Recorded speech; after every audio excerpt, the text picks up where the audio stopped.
Thank you for joining us. My name is Evan Milligan, and I'm one of the staff members of the Equal Justice Initiative. Again, we're very thankful. Thank you. We're very thankful for each of you taking the time to join us here in Montgomery. We hope that you come back. We hope that you take this experience with you, and that you also encourage others to come back and take this experience with them, so that we can make this the movement that we talked about throughout the week. You're here at the final session. We're here to talk about activism and identity, and this is going to be an amazing session. Your moderator is Ms. Jacqueline Woodson. I'll talk a little bit more about her, but let me remind you of who's coming to the stage. So we have Senator Cory Booker.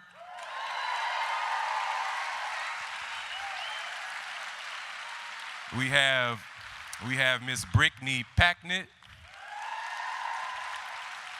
And we have an individual that should be on everyone's Mount Rushmore of hip hop, I hope, Common.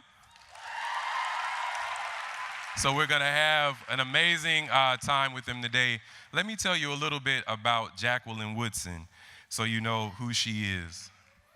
Jacqueline Woodson is currently the National Ambassador for Young People's Literature. She's the author of over 30 books, one of them being the National Book Award winning memoir, Brown Girl Dreaming, and she also wrote the novel, Another Brooklyn. You'll find that on this month's cover story of Vanity Fair, she wrote the article about the actress Lena Waithe. And then I'd like to share something personally with you about Jacqueline. We reached out to lots of creatives and people in the entertainment community about what we were doing here this week. And we sent out hundreds of emails, we made lots of phone calls. Of all the people that we contacted, Jacqueline was not only the first to respond back to us immediately, but she was someone who said, not only do I want to come to Montgomery, but when I'm there, I want to be put to work. She said that I want to go. Right, please clap for that.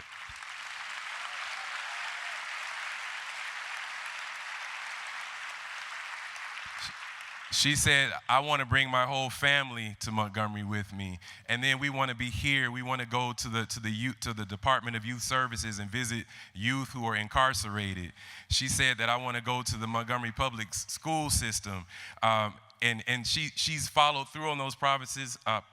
She's working with the Alabama Council on the Arts to go to DYS. She's coordinated with MPS to visit our school system. Someone who's really living up to their values. So please, everyone, give a big warm welcome. I know you can do better than that. We're at the last panel. There we go. On your feet a little bit for Miss Jacqueline Woodson.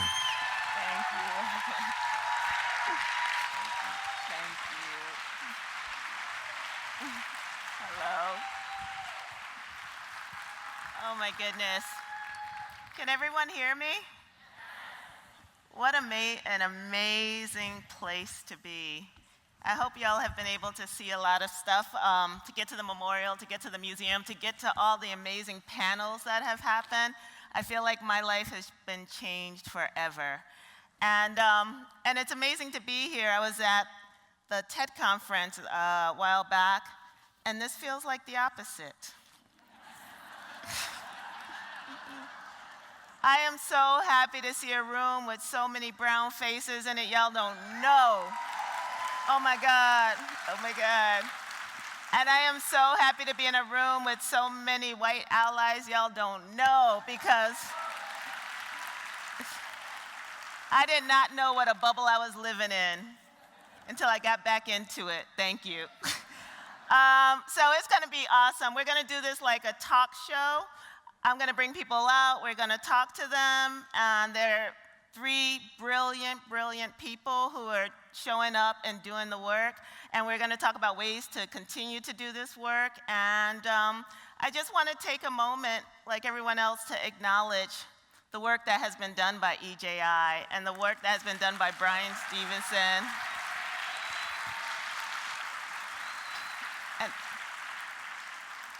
And the thing that happens at EJI is when you send them an email, they get right back to you.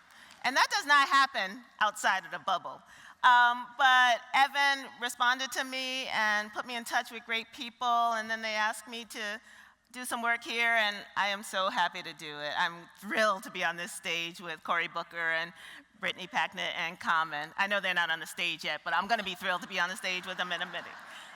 But I also want to just take 1 minute to just have a silence for the ancestors and welcome them into the room with us. We've been talking about the history of lynchings, and it's one way to lose people, but we've lost people in so many ways, and I do believe that those people still walk through this world with us, and it's important to call them into our spaces to let them know that we remember them. So feel free to just take a minute and shout out a name of someone you've lost recently, someone you've lost in your life who was important and you want to bring back into the room. So I'm going to start with my grandmother, Georgiana Irby, and with James Baldwin and Audre Lorde.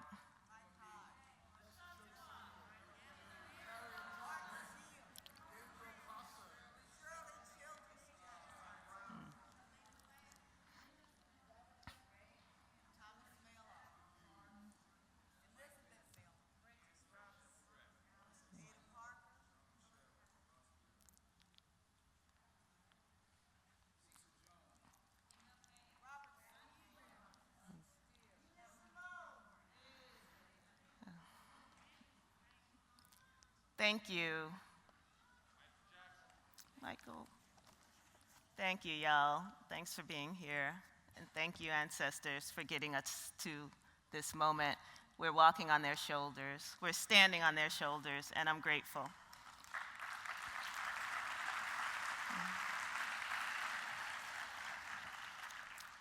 So the first guest I'm going to bring out is Brittany Packnett. And the thing about Brittany is, and Cory Booker, and Senator Cory Booker, and Common, you know, we go back, so, is that she needs no introduction. If y'all don't know who she is, you will know in about 5 minutes, but she has changed the world through her activism, through her podcast, through her presence in the world. So, Brittany.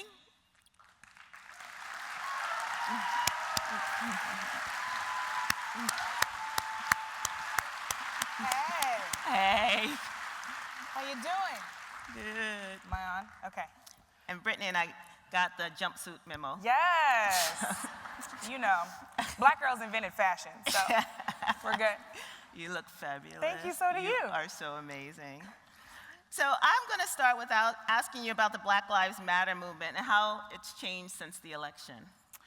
Well, first I have to do what you did and acknowledge the ancestors. So I missed a lot of the events yesterday. Actually, I missed all of the events yesterday despite being in Alabama, because when I landed, I was in contact for the last few days with activists in Mobile, Alabama, which is right next to Saraland, Alabama.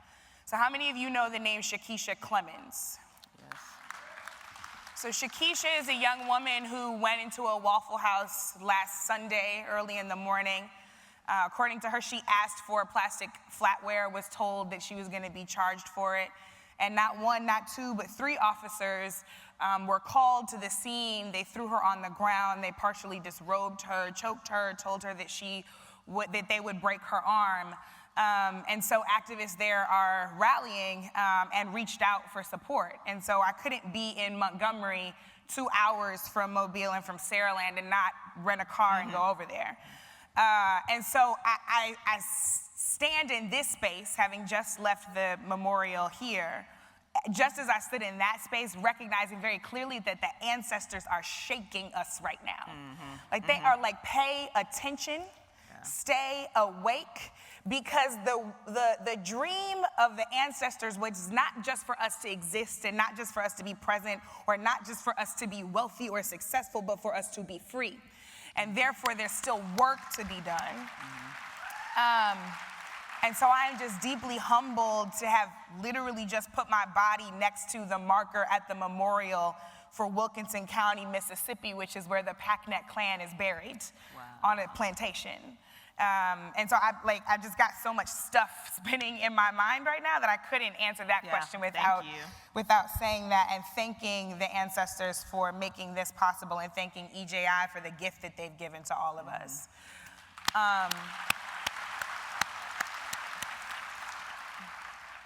You know, since the election, I really just think that our movement has become more fierce. We have become very, very clear that a lot of people perhaps didn't recognize what we had already recognized about America until November 2016, right? Like there were some people who were a little bit surprised, and we were like, yes, this is a moment of shock for some of us. You need to feel those emotions, but we've been telling you, Black people in particular, but marginalized people all across this country, have been telling you for quite some time that we did not all live in the land of the free and the home of the brave. And so I think that we've simply become fiercer. I think that we've become even more intentionally intersectional because none of us are free until we're all free. And I think that we have tried to make sure that we're holding really fast to our values and our integrity even while the world is shifting around us. You know, how did you become an activist? I know that's not on the list, but. No, we can talk about whatever you want. You're in charge. You know, this is why I call the ancestors to this place. So I lost my father almost 22 years ago, Reverend Ronald B. Packnett. And my first protests were in a stroller with him.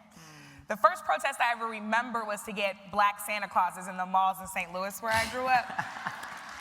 Okay, that did not come up for the first time in 2015. We've been there. We've been doing this. And so, but my father and my mother actually ordained ministers, and I was raised under liberation theology. So I was raised with this like brown skin, nappy headed, table flipping Jesus. And I was raised to understand that my work in life is not about for my own glory, but for God's glory and the freedom of my people. And that's it. So however you go about doing that on the streets, in policy, in Congress, whether you're writing for it, whether you're teaching for it, that's the work that I have to do. I don't have a choice. Why did you launch Campaign Zero? So Campaign Zero is a comprehensive policy platform to end police violence. I started it with three friends who we became a family in the movement. There's something about tear gas and having to run from it and having to trust your neighbor who you just met that will make you get close very quickly. And so we were all active in Ferguson and across the country on issues of police violence and racial justice, but we recognized what Dr. King talks about in the letter from a Birmingham jail, when he says you have to create the crisis, right? So people were complaining that Dr. King and the folks involved in the mid-century civil rights movement were moving too fast, right? They were like, slow down, wait for your time to negotiate. And what he said was, if we don't create the crisis, you all will never care. And so we recognized that in doing that, we had to use every strategy we had at our disposal. So yes, it was about the protest. Yes, it was about praying and marching with our feet.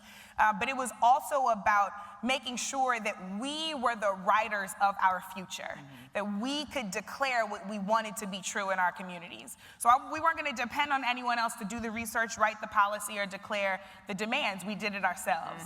And so that's what Campaign Zero became. And the goal is that anyone in any community dealing with problems of police violence and racialized violence can go to joincampaignzero.org, download it, that you never have to pay a due, you don't have to follow a certain person on Twitter, that you never actually have to belong to something, you just have to care.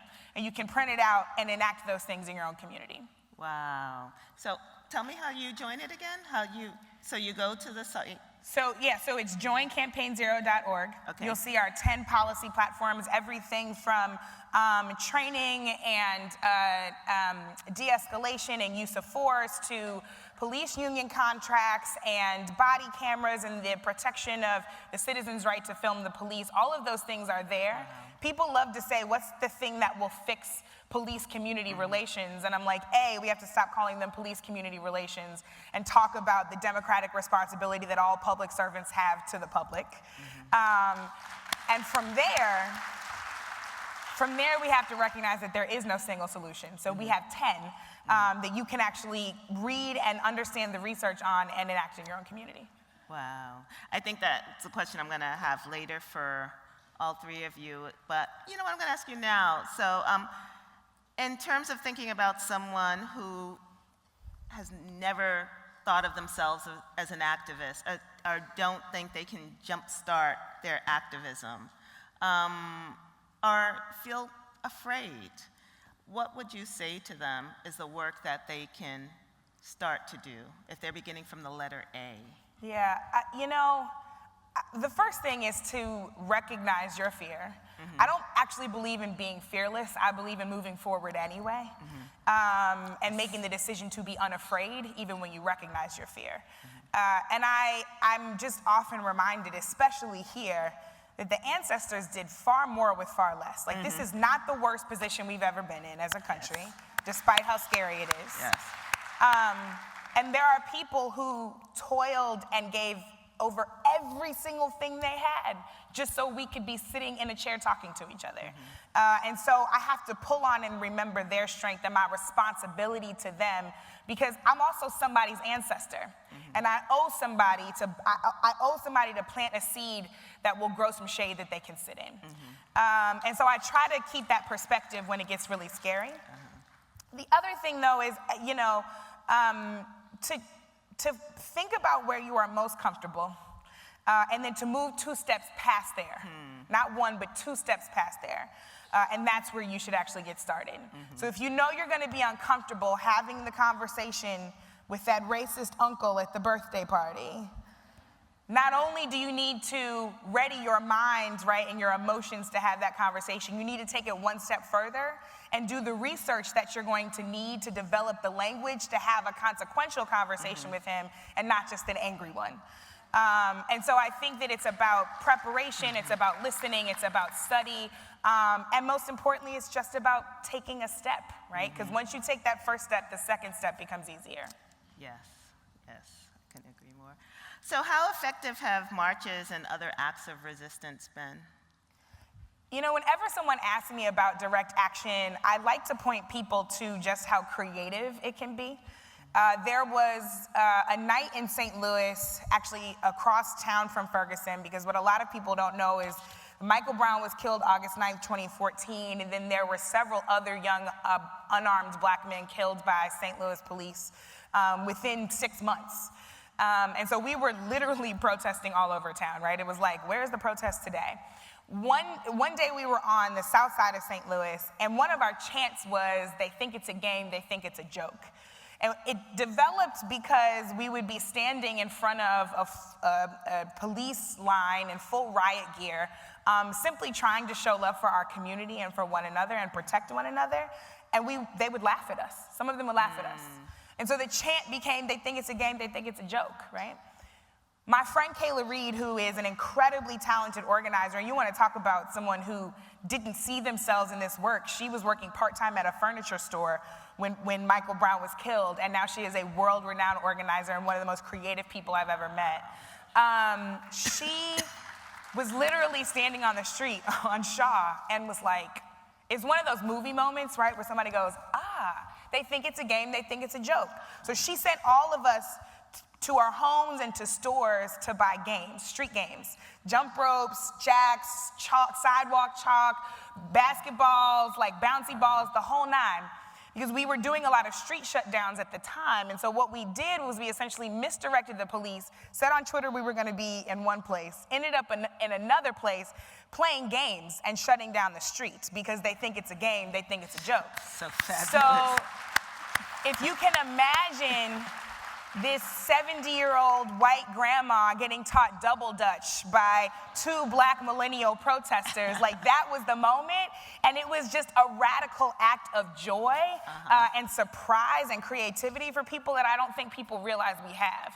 And so those are the moments that I think not only obviously are effective in terms of an organized, disciplined, direct action campaign, they also challenges the status quo and what we believe to be true about blackness. And that is the thing. Complicating blackness and complicating what we believe about marginalized communities is my favorite thing to do. That's so fabulous. How do you push back when people co-opt the Lives Matter language? Like all lives matter. Blue lives matter. Yeah.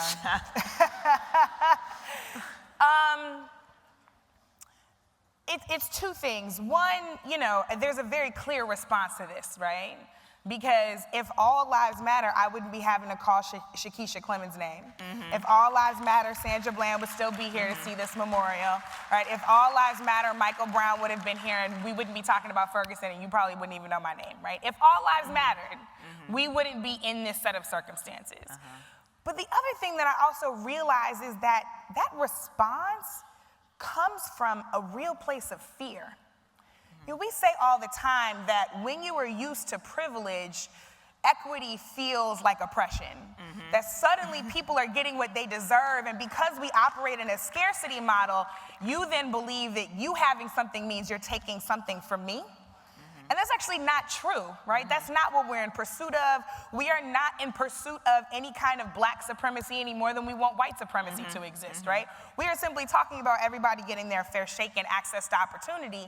And yet, when people see what James Baldwin called the upright Negro, and see black folks with unbent backs who are unwilling to close our mouths and have the audacity to show up as our full selves and our hair and our prints and our jumpsuit and our big hoops and our red lipstick and all of it, when people experience that, it summons up a fear in them because they think they're gonna lose something. And so I'm like, I'm gonna let you have this all lives matter moment. You know why? Because I'm not going anywhere. Yeah. So you're gonna have to deal with it anyway. You're gonna have to get used to me anyway. Oh man, that's fabulous. So, last question. It's like, oh man. You know what? We good. We good. We are like so you got good. y'all got Lena Waithe on the cover. Like, come on. Like Janelle Monáe is over here blowing people's minds and Beyonce. helping make room for black LGBTQ folks. Yeah. I mean, like we are blowing this thing wide open. And so it's like, yeah, you can say yes, all lives matter, and we are not going anywhere. Yes. Get used to it. Yes. Thank you. Thank you. Thank you so much. Don't go anywhere. Okay. I'm going to bring Senator Cory Booker out, and we're going to continue this conversation. So I guess on television, there would be some kind of commercial break, right? There'd be a song or a jingle. Here's my commercial break. I want to give a shout out to my close friend, Linda Villarosa, who is not here right now. She wrote the cover story on the New York Times Magazine about black maternal deaths and infant mortality. And she helped me put these questions together because she's an amazing journalist, so I have to shout her out. Commercial break over. Senator Cory Booker. You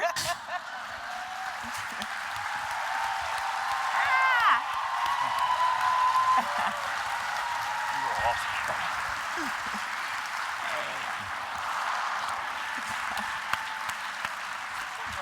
Yes. All right, it's a little Jersey here. It's so good to have you here. And see, we have the choreography down. This is very We good. are quick. Choreography, can I take a quick second? Sure. Happy birthday, Senator Happy Booker. birthday! If we had more time, we do the Stevie Wonder. Oh, man. I could not think of a better way to spend my birthday. That's so, they're going to start singing. No, the clock is going. No. Sing later. Save it later. Save it for later. We got questions for Senator Booker, who was so kind and shook my son's hand and took pictures with the family backstage and just showed all kinds of love. Thank you. You're an extraordinary family. Thank you. I'll remember that when they're not feeling that way. So my mom has this saying. She goes, behind every successful child is an astonished parent. And my mom's like, you're a senator and you wouldn't make your bed up. That is something. So, Thank you. So I have a similar question for you about the past year. Can you offer examples of how political resistance has made a difference in the past year? So I tell people this all the time, and usually when I say it, people go, what are you talking about? But I want to say that this has been the most hopeful year of my life. And I'll explain. I live I'm the only United States senator who lives in a predominantly African-American community, predominantly African-American city. I live in a community that is rich with character and strength and love, but it's a low-income community. I'm the only senator who lives in a community that I think the median income is about $14,000 per household. You tend to meet the greatest heroes in our country in the sections where our nation's truth is not being made manifest. They are the people fighting for the ideals of this country in ways that are more significant. And there's this amazing woman, when I lived in these high-rise projects for about 10 years, named Miss Virginia Jones, who taught us, all of us were like her students, and she was a strict disciplinarian, let me say, a tough, great woman. But she taught me, her son was murdered in the lobby of the buildings in which I lived. And she and I were two of the highest net worth earners that lived in those buildings. We could have lived in a lot of different communities, but she never left. And she taught me that hope doesn't exist in the abstract. It's not just a nice feeling that you get. You cannot have great hope if you don't have great despair. And hope is the active conviction that despair will not have the last word. And so this is a year where painful things are happening. Folk are getting hurt, whether you read about it in the headlines or not. Every week I'm down in Washington. Brittany and I were just talking about it because I'm trying to do a cameo on the news section of the podcast, because I just see all this stuff happening and I'm wondering why it's not getting more attention. You know, chlorpyrifos is a word I didn't know before I got to Washington, but that is most countries have banned it. It's what's sprayed on a lot of our crops. It's what's killing farm workers in America. It's what's going into our food system and supply. And of course, we have a guy at the head of the EPA that just decided to delay the banning of it, to say we need to study it for 5 more years. And so this has been a year, though, that I have seen folks manifest the hope that I learned from Miss Virginia Jones, because when I was up listening to a inauguration speech, still believing that maybe I would hear echoes of past inaugural speeches, malice towards none, charity towards all, and then I sit there and all I hear is a whole bunch of malice and very little charity. I remember going home that night curling up with a headache in my bed, feeling really low. But there were a whole bunch of people the next day that said to me, this is not a time to curl up, to shut up or give up. It's a time to stand up, to speak up, to rise up, when hundreds of thousands of women across this country turned out and said that despair is not going to have the last word. And so, you know, that made a difference. When I saw the Muslim ban came out, one of my lowest, I never thought I would see a point in my country where we were banning people from entering this nation because of their faith. And I was at a dinner in Washington. I had a call from my chief of staff, come out to Dulles Airport. I race out to Dulles Airport and to try to negotiate with the folks that were detaining people to abide by a court order, a federal court order. It was really this constitutional battle going between the Article 2 branch and the Article 3 branch, and here comes the Article 1 branch. But I get stopped in my tracks where I see the whole concourse full of Americans who poured there to offer lawyers, legal help to anybody coming off of planes. But I still remember watching this one family come off, and the place erupted, cheering families coming off of planes. There were guys in kippas with tzitzis hanging out, cheering Muslim families come. And I'm thinking to myself, getting chills, this is my America. This is the America of my dreams. In fact, I talked to Joe Donnelly, who's the Democratic senator from Indiana, and he said he went out to Indianapolis Airport and the concourse was full. Folks were hugging folks, but the problem was that Indianapolis is not an international airport. There were just a bunch of folk coming from St. Louis and Cleveland, and they were being hugged. They were being hugged on. Everybody was just hugging and loving, he was saying, and everybody was just, People from St. Louis are the salt of the earth. Hey, listen, I want to hug some St. Louis folks too. So this has been a year where activism to me where the response has been one where the people have said, I'm going to be an agent of hope. I'm going to be an apostle of hope, and I'm gonna manifest a hopeful nation. Ah, so great.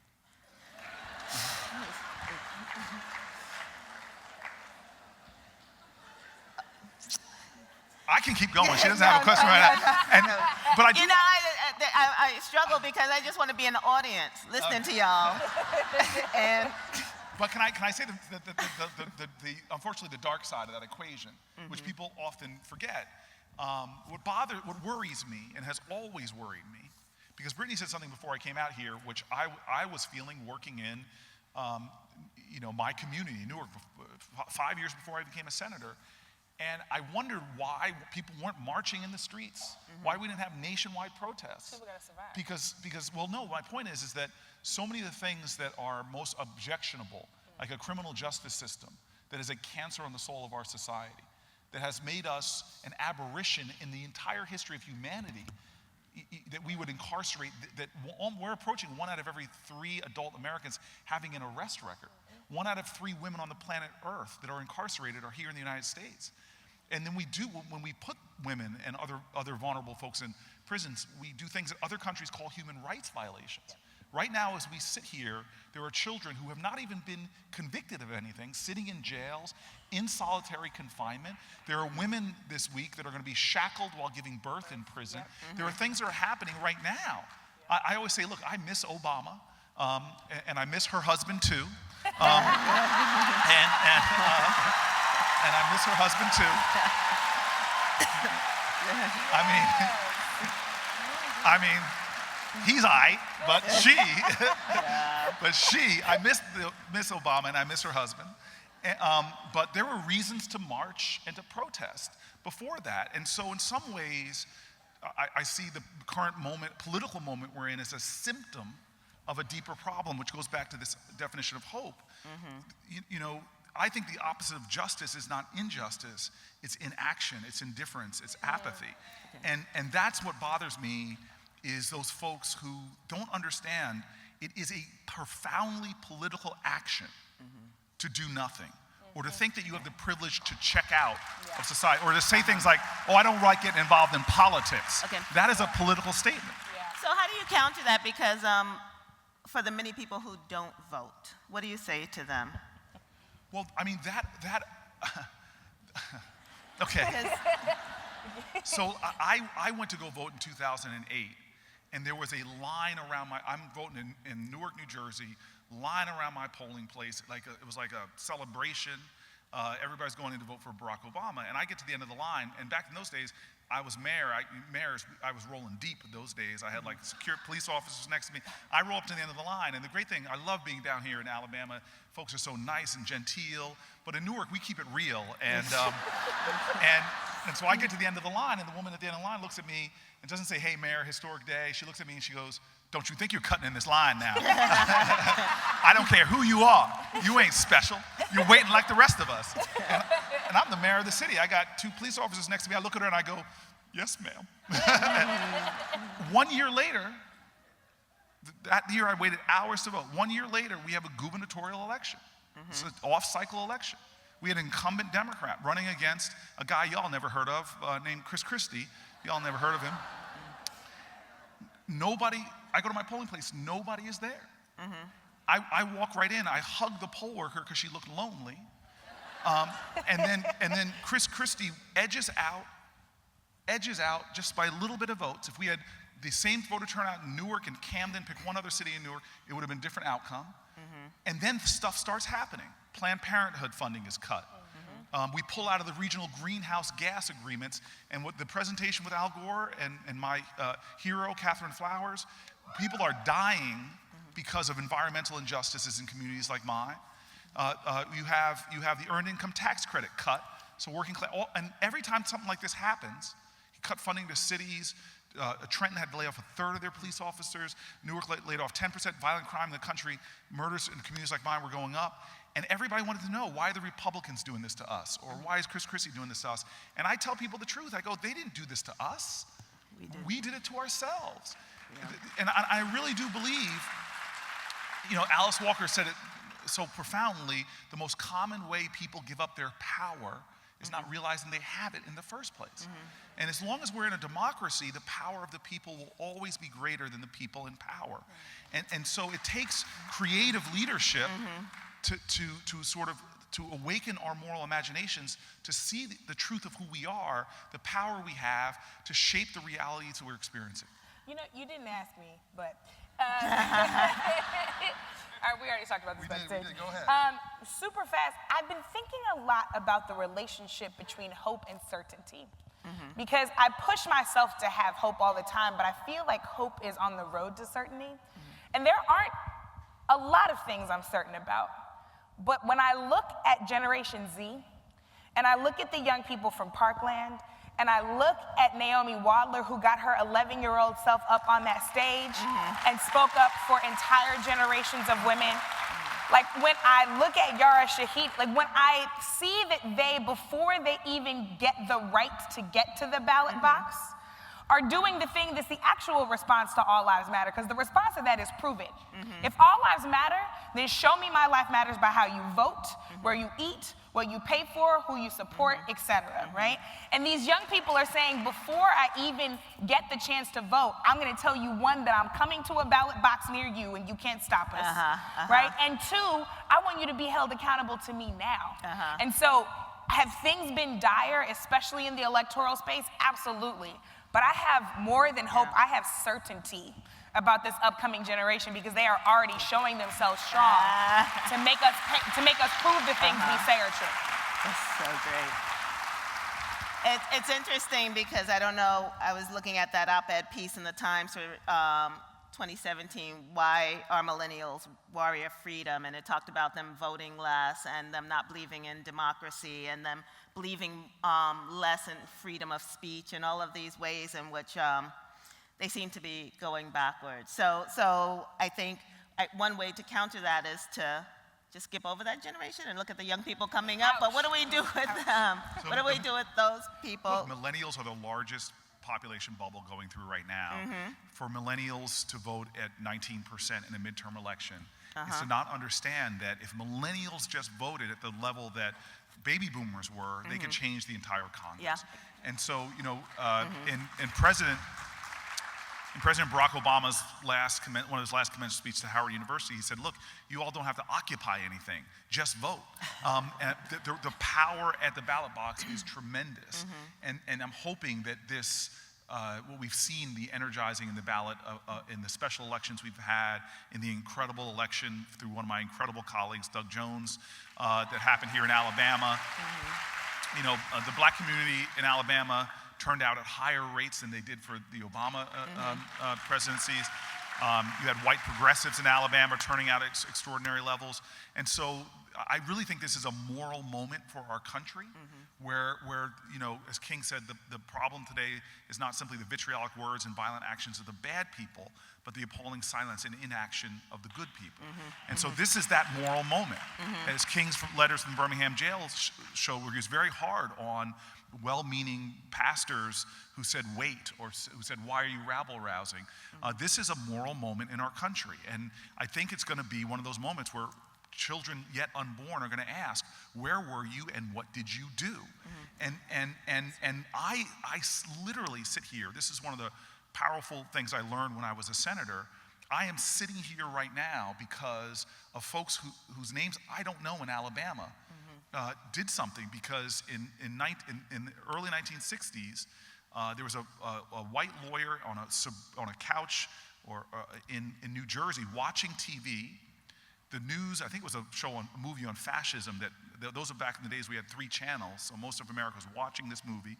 And in breaks the news of a whole bunch of folks who tried to go from Selma to Montgomery but were stopped on a bridge. And he said he watched, this is me interviewing him, he said he watched with horror what was happening to these folks who were getting beaten with billy clubs as they knelt to pray, beaten with billy clubs, gassed.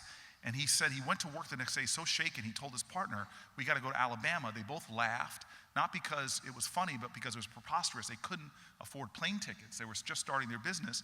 And then they thought to themselves, let's maybe we should just do the best we can with what we have where we are. They started making phone calls, and they found this one woman, Miss Lee Porter, who was an African-American woman, trying to break the housing segregation of northern New Jersey. And they said, we're going to help you. And they started setting up sting operations. So when black families would go look at a home, they would be told it was sold. The lawyers and others would send a white couple. Well, a few years later, they get a case file that says Cory and Carolyn Booker, my parents. They set up the sting operation. My parents were told the house that I grew up in was sold. The white couple came, it was still for sale, papers drawn up. And then on the day of the closing, the white couple didn't show up. My father did, volunteer lawyer.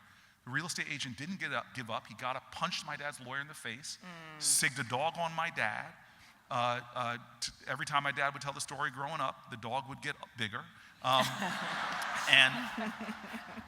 But I sit here today, that chain reaction of protesters on a bridge who didn't even succeed that day, that the love that they gave forward instantaneously jumped 1,000 miles away, changed the heart of someone on a couch in New Jersey, who then would go on and change the destiny of a man not born yet. And this is the power of saying, I'm not gonna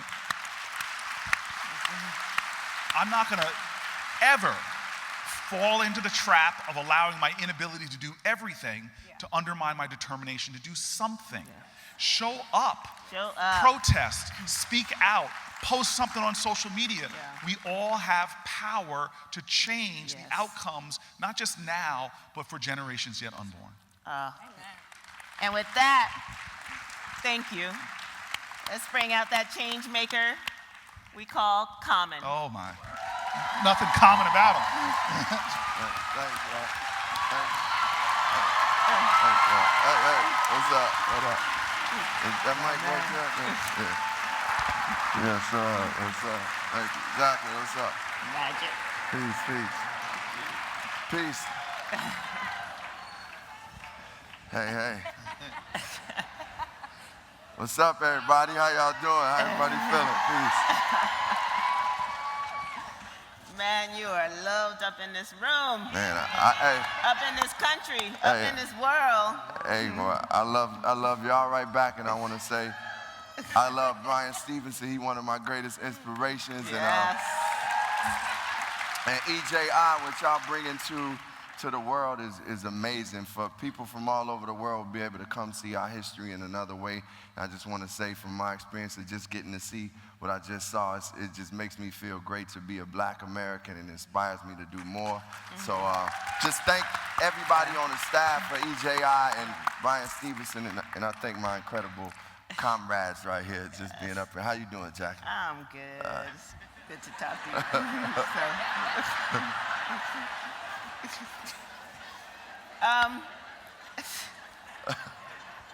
So anyway, I'm embarrassing my family. They love you. How has activism affected your career? Well, activism has affected my career. I think it's been the root of my career in many ways. Because growing up in Chicago, the black movement was just part of our lives. My mother she wasn't like a Black Panther or, I didn't see her out there doing militant things, but she was always into black empowerment. Like she's an educator, former teacher, but she always did things for black people. And I was there, as a kid seeing Mayor Harold Washington, our first black mayor in Chicago, and I learned about Fred Hampton and the Black Panther from Chicago. So I would learn a lot of stuff about our history, and it kind of just informed me. And growing up around black culture, it just informed me to be an activist just as a human being. And for me, the activism actually started with just people in my community that my friends who didn't have, I wanted to do for them. I looked at that as activism, like just people who had less than what I had. And that was the core, and that has been the core of my activism, and it just grew as I became an artist. As I heard Cory and Brittany speak, and bless you, whoever sneezes, but as I heard... She's like, oh my God, Common told me bless you. No, but... Common has blessed me. Now don't everyone start sneezing. My bad. But it, from any platform, I feel we can do it. I think music was just my vehicle to get my entryway, but that's in my DNA to do something. If I wasn't a musician, I would want to be doing something that's in activism, So I just chose to do it as a musician and as an actor and artist. Huh, so great. Thank you. Can you talk about some of the other artists who've inspired you? Yeah, Well, you admire? definitely Bob Marley, Nina Simone, Dr. Maya Angelou. I know, when I say artists, I put so many artists in that category, writer, she's an artist, obviously. Also, KRS-One, Public Enemy, and funny, I started thinking back to one of the songs that really, I didn't even know it was like a song that was dealing with activism, was Stevie Wonder's Happy Birthday, right? I used to listen to that song over and over as a kid, and when I started reflecting on it as an adult, I was like, and learning more about what that song meant, it helped Dr. King's birthday become the national holiday that it is now. So Stevie Wonder was definitely one, Marvin Gaye, Gil Scott-Heron. Up to now, I'm still inspired. I'm inspired by Kendrick Lamar. I'm inspired by Chance, so yeah. Mm-hmm. So how can we support artists like you who choose to make a difference? I think one of the ways we can support artists is to first, find a way to, because I'm talking about as far as an artist becoming an activist, is find a way to educate the artist. One of the best things that happened for me was okay, I'm speaking and rapping about socially conscious things, but then a lot of organizations started to just scoop us up. We would be it was a program called Black August, where myself and Mos Def and Talib Kweli, we would go to Cuba and do things, and also do things within the states that was just for political prisoners, raising money. Well, within that process of us performing, we would get educated more and more. It was always in our hearts, but it's really getting that A to B step about what political prowess is, what social activism is, and policies and things that artists can support and use their voices and use their bodies and spirits and talents towards the change. It's kind of you kind of got to spoon feed artists to a certain degree. I'm just being honest, and this is something I've met with people that I really respect to say, man, we got to form some type of coalition where it's politically educated individuals that can just sit down with artists and say, boom, these are the people that are doing right. This is your research right here. Go take it home, know this. These are the people that, the politicians that are doing things great, take it home and know this. These are the issues that we're dealing with right here. Because when we got that, artists feel like they want to do something. I mean, I can speak from artists that you wouldn't even think. We visited prisons in California with Scott Butnick and ARC and Imagine Justice, and we took a rapper, we didn't take a rapper by the name of YG from California wanted to come, and he attended the prisons with us. You don't see him out there really trying to parade around and say, I'm doing political things, but once he had that avenue and the connection and found out it's easy to go in and be effective, he was down for it. And so many artists feel that way. So I think what we can do, and many people do it, is approach artists and be like, yo, I got this organization. But it's got to be people who got their pitch, make it swift, make it effective, and really have something, significant to give to an artist. And I think you can get artists activated in that way. Thank you for that. Yeah. So, have you had any conflicts or any difficulties in your career because of your activism? Has there been any pushback? I mean, yeah. I mean, it's pushed back from different places. Yeah, but I remember I was invited to the White House when President Obama and our First Lady, our First Lady, who Cory Booker also loves so much too. Actually, I got the invite from the First Lady to do some poetry. but of course I love them both. I love them. But on my invite, I was used as like a pawn in the game in a way, like, or not even a pawn. I was like, what are you caught in the crossfire? They basically was like, Common is a vile rapper, and I'm saying they. It was Fox News. You remember that? It was we remember. Bill O'Reilly and Sarah Palin, and the first, like, they were like, Common is a vile rapper. He's a gangster rapper. He supports police killers, because I did a song about Assata Shakur, who I believe to be innocent, and they said I spoke against police killings on Def Poetry Jam, and so they pulled up all this stuff and said, well, they're inviting a vile rapper to the White House, and this was Fox News saying it. So when I first got that call, my friend texted me and was like, man, I don't believe what they saying about you. And I thought it was some like rumor out there, like, yo, you dating this girl. And I was like, nah, man, whatever.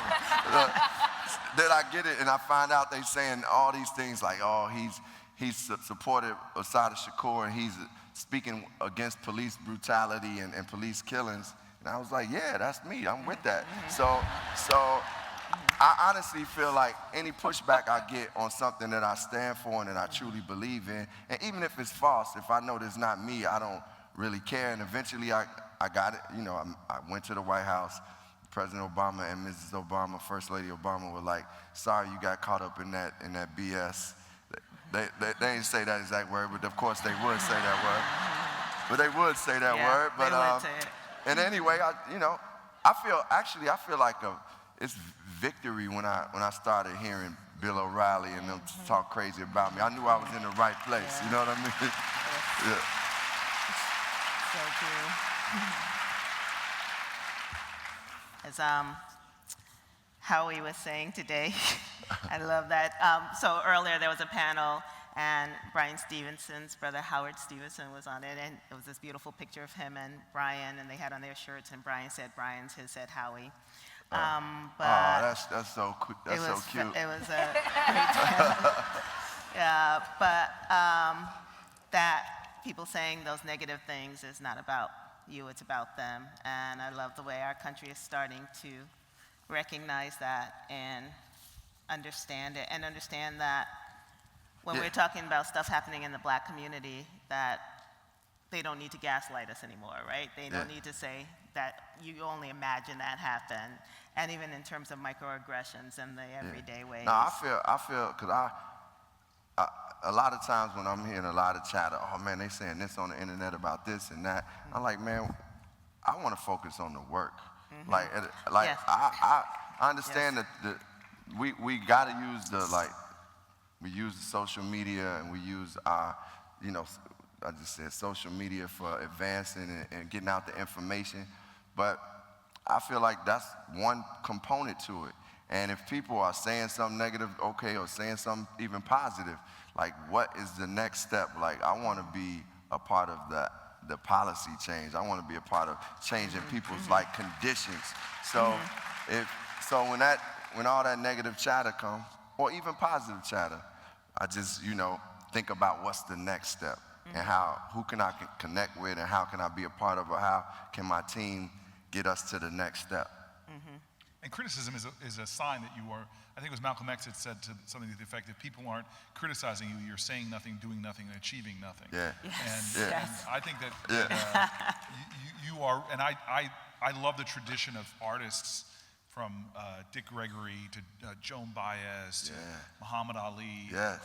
Artists like you who see their art in line with that tradition of activism. Yeah. And I just know, for one, your involvement with, whether it's movies like Selma or even just what you did for 13th, which I thought was one of the more important documentaries that Ava DuVernay did. And I get to say this to you privately, but I just want you to know, in the pantheon of our generation's artists, you are really one of the guy who is honoring the traditions from which we come, and setting the standard for artists to look to you as the model about how to make a difference. And I'm grateful.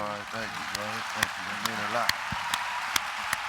By the way, I say Cory's name in one of my rhymes. I say Cory's name in one of my rhymes, or Senator Booker's name in one of my rhymes. It was one of the highlights of my career, I have to say. Hey, let me say it. I'm gonna say it. All right. Let me see your mic so I can say it a little bit. I'm gonna spit this rap for those who haven't heard this. It's called Black America Again. Today your born day? Today's my born day. Yeah, happy birthday, brother. Yeah, happy birthday. Blessings. Somebody recorded this, please. All right. Everybody. So I say, here we go, here we go again. Stephon Clark will never get to be an older man. Black children, they childhood stole from them, robbed of our names and our language, stole again. Who stole the soul from black folk? Same man that stole the land from Chief Black Smoke and made the whip crackle on our back slow, made us go through the back door and raffle black bodies on the slave blocks. Now we slave to the blocks, on them we spray shots.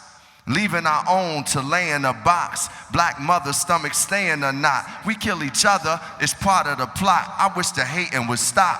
War, and a battle with us. I know that black lives matter and they matter to us. These are the things we gotta discuss. The new plantation, mass incarceration.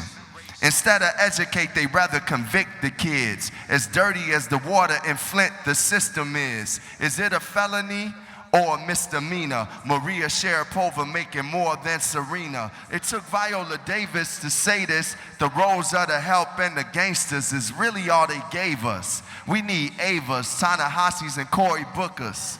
The salt of the earth to get us off of sugar and greasy foods. I don't believe that news or radio stereotypes. We refuse. Brainwashed in the cycle to spin. We write our own story, Black America again.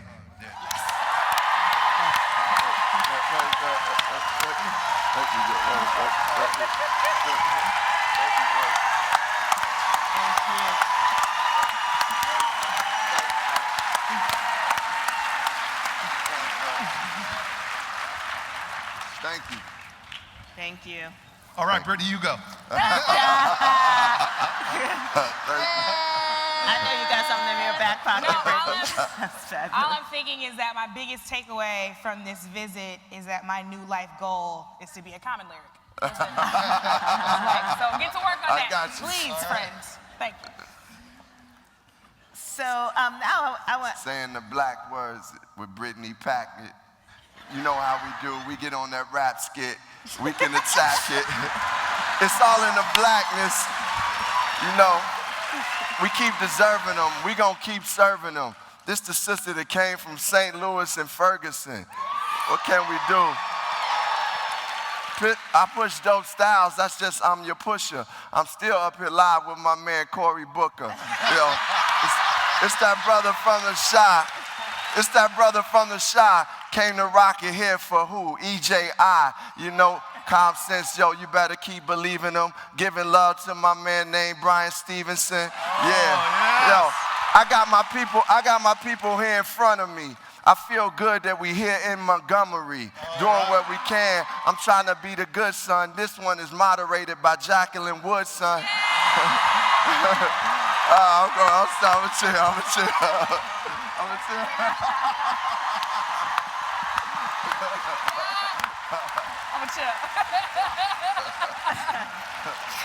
All right. Yes. I smell a Goal Pulitzer. That's good. Come on, You Pulitzer get your bucket list committee, you finished? hearing this, right? Black genius in the room, you better recognize. Yes.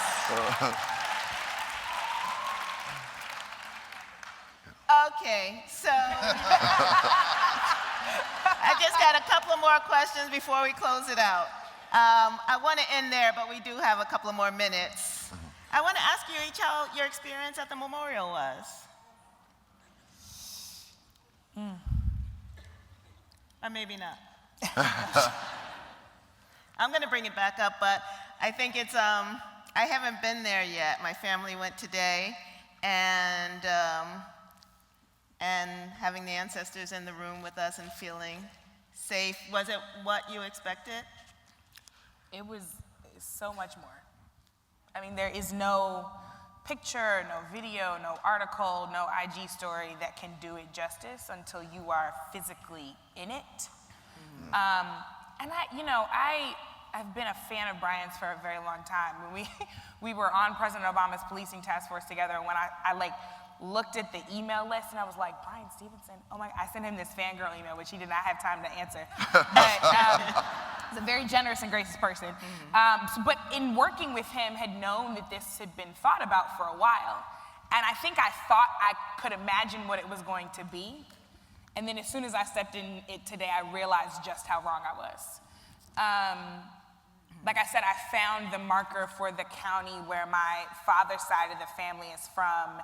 And I've been doing ancestral research and have been planning this sojourn for myself to go back to Centerville, Mississippi in the Packnett plantation where my people are actually buried, and then go to Nigeria, which thanks to Ancestry.com, I now know most of my lineage is from. And like do that backwards and end in Nigeria. And now I realize I'm actually gonna start here and then go to Mississippi and then go to Nigeria because it sets everything in place. You know, in Mobile, there is a little town called Africa Town. And I got to see it last night. If you have the time to drive the 2 hours, it really, it deserves our attention. So Africa Town is the place where the last captive Africans docked and are buried. They and their descendants are buried. And it is not nearly as grand as this, right? I mean, literally the ground under the cemetery used to be flat, and now it is caving in. Africa Town is the story of so many tiny black municipalities, right? Black enclaves, right? It's similar to Black Wall Street, where there was intentional destruction of a place. They ran a highway right through it. They put the paper mill there. The runoff from the paper mill gave people cancer. I mean, it was just intentional and systemic, and it happens over and over again, but especially in this place where Black people took and still take so much pride in their ancestral line. It was a particular travesty and offense to have that happen there. But as I was there and I was learning about it, I was just thinking so much about the fact that the legacy that this memorial finally helped cement, this legacy of racial terror, the message, the point of it was, you don't belong here, right? This is not your place. And as I was standing in Africa Town last night, and as I was standing in the memorial today, and as I remember what B. Mike said and what Ava reminds us all the time, that I am my ancestors' wildest dream, I'm like, every place is my place. Every place is our place. And I just feel so full and committed and purposeful and responsible, because like I said, those are my ancestors and I'm somebody else's ancestor. And so what am I building for them? Yeah. So I would just add, so for me, I did it right before I came here as well. And I kept finding myself wishing I was alone, looking for a place to just sit and weep, because there's so many untold stories there. And every name is an untold story. And I came, right when I began, were those powerful pillars before they even lift high, when they're still sitting on the ground. I met some elderly African-American women who talked to me about their great-grandfather's name, Brown, that was on one of there, and just to hear the grief still in them, but also to hear them wanting to tell the story. And as I moved through, I just found myself overwhelmed. And then one of the great, and the EJI team, God bless every single one of you, one of the young ladies runs up to me and starts talking to me as I'm trying to take pictures for an Instagram post that I want to do, and which it doesn't capture it, but she started telling me something, and I said, can I videotape what you just told me, because I hear the songs of the movement when she tells me the story of a woman who went to the police to complain about her husband's lynching, and then a pregnant woman, and then Mary Turner, thank you very much. Mary Turner was then taken and lynched herself, and after she's dead, they saw the baby moving in the womb, and they cut the baby out to kill the child. And it hurts. And I heard the words right then of the Negro national anthem. You know, that line, bitter the chastening rod, stony the road we trod, bitter the chastening rod, and that line about hope unborn had died. And, you know, I'm so happy you brought it to the present.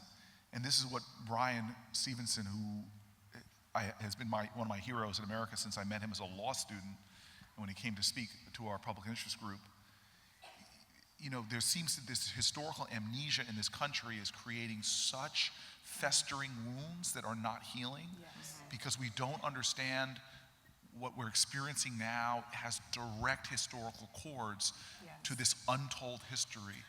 And one of our great authors, American authors, talked about the pain of an untold story. And so I live on a street where, you know, Parkland got so much attention, and those students have been so honoring of turning their trials into a sense of a movement. But in days after Parkland, Shahad Smith on my street got shot with an automatic weapon and killed. A kid that was in those buildings I described to you earlier. And I look at my street, and where we live within a mile of a Superfund. Our soil is toxic with lead. Our air, asthma rates in communities like mine, 2-3 times higher. The housing is decaying and old, lead paint in the housing. I can go through all of these things, but I know that those are part of a history of redlining, part of a history of lack of investment, which goes back to segregation, which goes back to Reconstruction, which goes back to slavery. And the point I want to make, and this is why Brittany's words to me were so moving, is because I decided to try to show in this country we have so much common pain, but we've lost our sense of common purpose. And I decided, knowing the environmental disaster that is my urban areas in New Jersey, I decided to go with some local grassroots activists. One of them, Catherine Flowers, who I met Catherine Flowers because I'm the ranking member of the African subcommittee. I brought somebody in because I wanted to deal with the tropical diseases in Africa. And the premier doctor, Dr. Peter Hotez, puts his book in front of me. He's talking to me about work we can do in Africa. And I'm flipping through the pages, and I see Alabama. And I'm like, these diseases exist in the United States? And he goes, most doctors don't know that they do. And so next thing you know, I'm on a trip going through our country where people, again, these stories are not being told. Whether it is Duplin County, North Carolina, that has these concentrated animal feeding operations put in African American communities by a Chinese company that is outsourcing their pollution to us, that they have these massive lagoons that they're spraying over spray fields. I had African American soldier, former veteran, tell me, I went off to fight for this country in the Vietnam War. I come home, and now I'm a prisoner in my own community. I can't open my windows. I can't run my air conditioning. The value of my land has been stolen from me. I go to Uniontown, where Al Gore showed the coal ash being dumped that was considered a toxic site where it was, and they put it there. The local African American community could say nothing. And I meet this man that tells me that people from this town were taken for this Tuskegee syphilis experiment. We're injected with chemicals, but now we feel like instead of individuals being taken, they're injecting poisons in our whole communities. And so you asked me how I feel. I'm still processing. I still feel like I need to go someplace in a corner and weep, because I feel this grief hanging on me. And it hurts me that there is still children in my communities dying, that nobody tells their stories. Everybody could tell you who Natalie Holloway is or Jean-Benet Ramsey, but can you speak the name of Shahad? You know, can you speak the name of Hassan in my building who died? And so I just feel that this is a profound moment for America to heal festering wounds, to tell untold stories, and I hope to begin to understand that we are a nation still suffering from common pain, but hopefully moments like this can help us be called yet again to a more courageous empathy and a greater common purpose.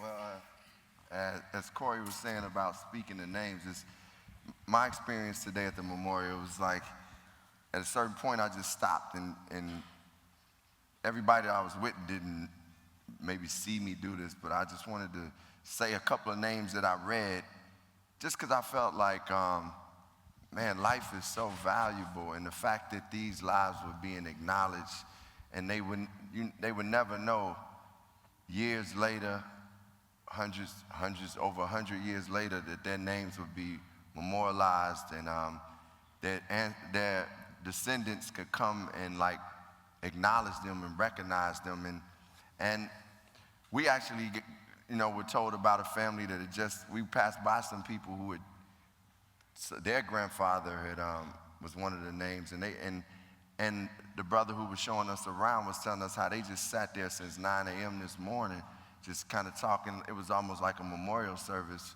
for their grandfather, and they were like joking, crying, and all the things that you would feel at a memorial service. But to have that acknowledgement, just for me, I just was like, man, this is I never knew it would be this incredible, not only the experience, but just the artistic aspect of it, the beauty of it. Like, it was painful, but it was beauty in it too.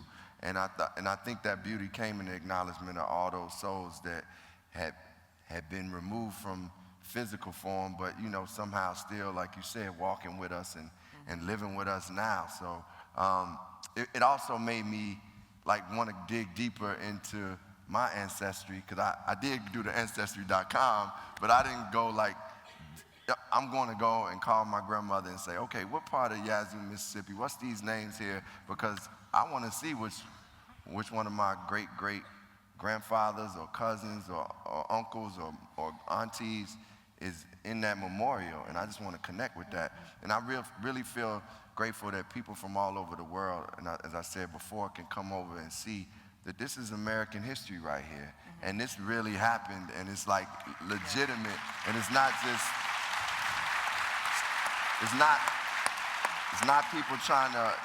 people trying to cry about anything. It's people acknowledging a history that has existed, that has affected this country, and essentially affected the world, because this country has become so powerful, but it's affected so many people's lives, and it continues to. So that acknowledgement means so much, and the fact that it's us doing it, that we set this up, meaning as far as Brian Stevenson and EJI doing it, makes me feel even more proud, Yeah, thank you. Yeah. So, I'm thinking we have time for one more question, and I know the question I'm going to ask y'all. But while I'm asking it, I'm going to ask, because I know the lyrics, but I'm going to ask people to pull up the lyrics for the Black National Anthem, lift their voice and sing, up on their phones. If y'all don't know it, you can make believe you know it and just move your mouth, but it'll sound a lot better if we're all singing. And I'd like to end with singing the first verse of it. But before we do that, lift every voice and sing. Beyonce sang it. Y'all should know about it.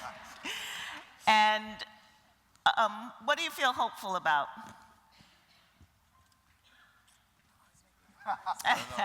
Ladies first.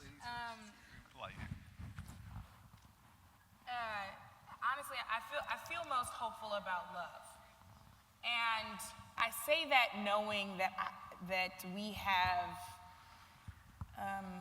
weakened the kind of love I'm talking about. I lately have become really obsessed with the Kingian concept of love and power together. Dr. King talks about love by itself being anemic and power on its own being reckless, but the two of them together are actually the most powerful force in the entire world. So I just try to make sure that everything that I am doing, that everything that I empower other people to do, that everything that I support is powerful, but that act is informed by love, that the power is informed by love. And I just am, that's what gives me hope, because I find it everywhere. I find it even in the protests. I certainly find it when Common raps my name. I find it here. I find it with Brian. I find it with the entire EJI staff. I find it with young people who managed to create such immensely beautiful culture in the midst of tragedy and pain and frustration. And so what really gives me hope is the idea that at our core, we can actually rediscover what love is, what powerful love is, and we can use that to inform our power instead of actually be obsessed with power as it's currently functioning. So I'm really interested in like redefining power and having the love that really gives me hope inform it.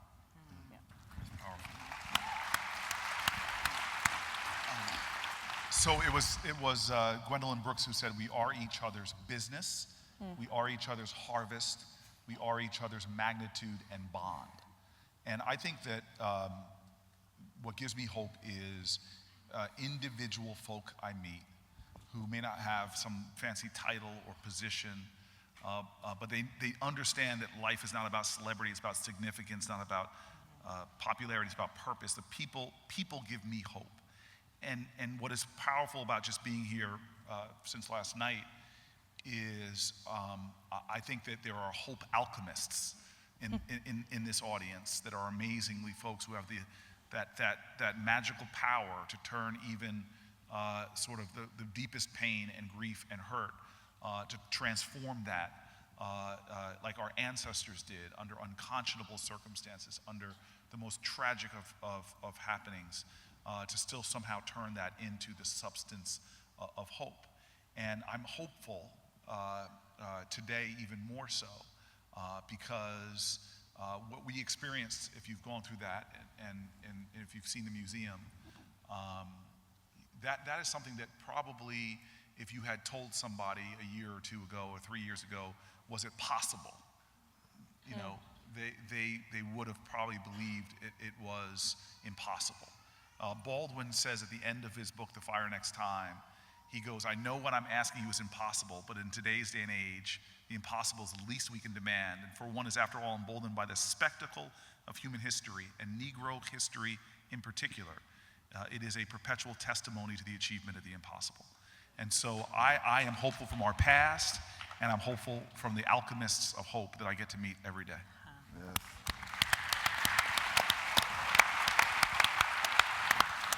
Yeah. I'm hopeful that God never fails. And I just believe that, and I believe that God in us is, in all of us, is ready to do the work. And in the concept of love and in the concept of taking that power and really applying that in a godly way. I just know that I just believe in God, so I'm hopeful. God never fails. Yeah.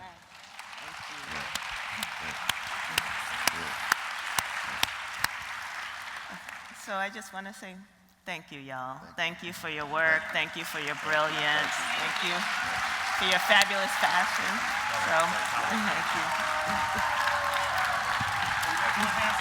Yes, y'all know the lyrics? I'm going to turn off my mic because y'all don't want to hear me sing. We're all turning off our mics because y'all don't want to hear me sing it over a microphone. Me